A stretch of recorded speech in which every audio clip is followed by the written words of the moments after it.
जय हिंद साथियों, स्वागत है आप सभी का शाइन वाईटी क्लासेस में। हिंदी शॉर्ट हैंड की प्रैक्टिस डिक्टेशन 80 शब्द प्रति मिनट गति से डिक्टेशन 5 सेकंड में शुरू होगी। स्टार्ट।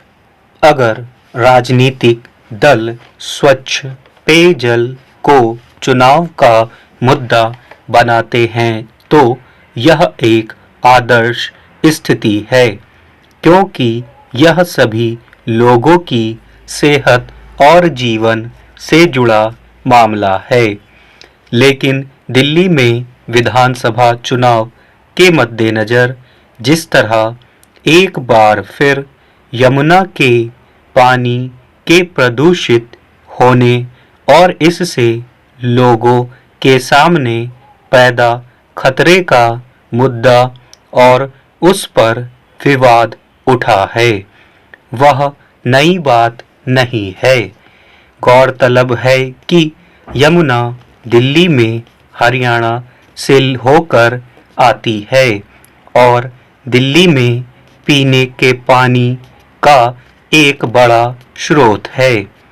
कुछ दिन पहले दिल्ली के पूर्व मुख्यमंत्री और आम आदमी पार्टी के संयोजक अरविंद केजरीवाल ने हरियाणा सरकार पर यमुना के पानी में जहर मिलाने का आरोप लगाया था। दिल्ली की मुख्यमंत्री आतिशी ने भी इसी तरह के आरोप लगाए थे। हरियाणा में भाजपा की सरकार है। इसके अलावा दिल्ली में चुनाव प्रचार अपने चरम पर है। ऐसे में स्वाभाविक ही यह आरोप एक विवाद का विषय बन गया और चुनाव आयोग ने भी इस मसले पर अरविंद केजरीवाल से जवाब मांगा। जाहिर है दिल्ली के बाशिंदों के लिए जिन अन्य महत्वपूर्ण मुद्दों पर बात होनी थी, वहाँ अब फिलहाल बहस इस बात पर है कि इस मामले में कौन पक्ष सच बोल रहा है। दिल्ली में फिलहाल आम आदमी पार्टी और केंद्र में भाजपा की सरकार है। देश की राजधानी होने के नाते उम्मीद की जाती है कि यहाँ कम से कम बुनियादी ज़रूरतों के मसले पर सरकारी तंत्र इतना सजग होगा कि स्वच्छ पेयजल की उपलब्धता कोई समस्या नहीं बनेगी। मगर यह छिपा नहीं है कि अक्सर किसी न किसी इलाके से प्रदूषित पानी की आपूर्ति की शिकायतें आती रहती हैं। कई बार पानी की गुणवत्ता इस स्तर की पाई जाती है कि उसे पीना सेहत के लिए खतरनाक होता है।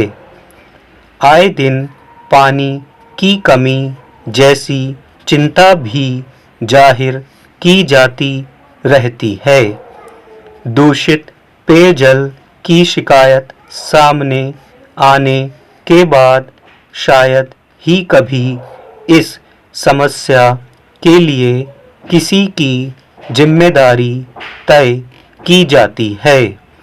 कोई तात्कालिक उपाय करने के बजाय इसका स्थायी समाधान निकालने की कोशिश नहीं होती। मगर चुनाव नज़दीक आने के साथ ही सभी राजनीतिक दल यमुना के पानी के प्रदूषित होने, इसकी वजह से पेयजल की स्वच्छता प्रभावित होने और उसके जोखिम को मुद्दा बनाने लगते हैं। विडंबना यह है कि जैसे ही चुनावी प्रक्रिया पूरी हो जाती है, सरकार बन जाती है, तब सब कुछ पहले की तरह चलने लगता है। यमुना का पानी दूषित होने के कारण जग जाहिर रहे हैं।